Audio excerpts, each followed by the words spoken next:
I'm Bailey. And I'm Amelis. And is that And we're the Dollar Bells.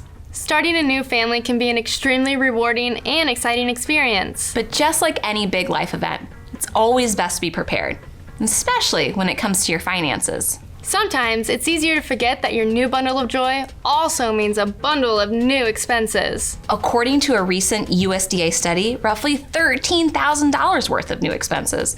And that's just the first year. Now that's what I call a baby bump. But fear not, we've put together a couple tips to make sure your baby budget is ballin'. Which brings us to our first tip: practice living on less. Often the case with a new child, one parent may end up taking some temporary unpaid leave or choose to leave the workforce entirely. Even if both parents return to work, childcare is something that has to be accounted for. Sit down with your partner and get these things figured out ahead of time. Once you've done this, live like it's already happened. Best case scenario would be taking the income of the partner who plans to take leave or the expected monthly childcare cost and putting it directly into savings. Then build your budget with what you have left. Maybe cook more meals at home. Consider skipping that vacation and cut down on any of those monthly subscriptions that aren't really necessary.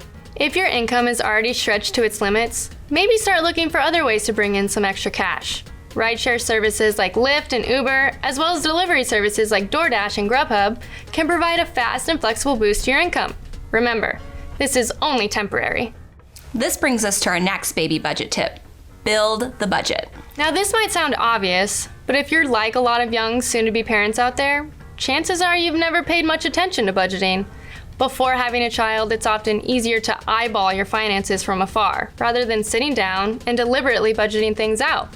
Because of this, your first step would be preparing a proper budget. While your expenses will certainly change when you have a child, your budgeting basics will remain the same. To get your baby budget started, we recommend using the 50-30-20 approach.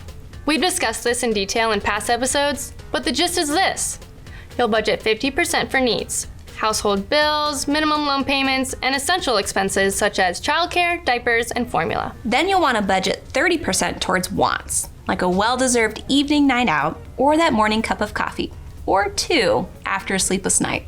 And finally, the last 20% will go towards building your savings and paying off any debts that may be lurking in the background. If you're feeling nervous about having enough stashed away, or you have some outstanding debt, then you can always switch these two around and put 30% into savings and debts and 20% towards wants. You know, under the circumstances, maybe that morning coffee should be in the needs category. Oh, definitely. If you need some help crunching the numbers, our friends over at NerdWallet have put together a free budget calculator that can make the entire process a breeze. The link will be in the description. Once you've got your expenses under control and your budget balanced, our final tip is expect it to change. Formula and diaper expenses won't last forever, but you can be confident that as your child grows, something new will be waiting in the wings to take its place. Whether it's soccer cleats, school supplies, car seats, or car insurance, the only thing that's for sure is nothing is for sure. Maybe schedule some time at the end of each month to sit down with your partner and review your budget. During this time, focus on anticipating upcoming expenses and make a note of those one-offs that no longer need to be worried about.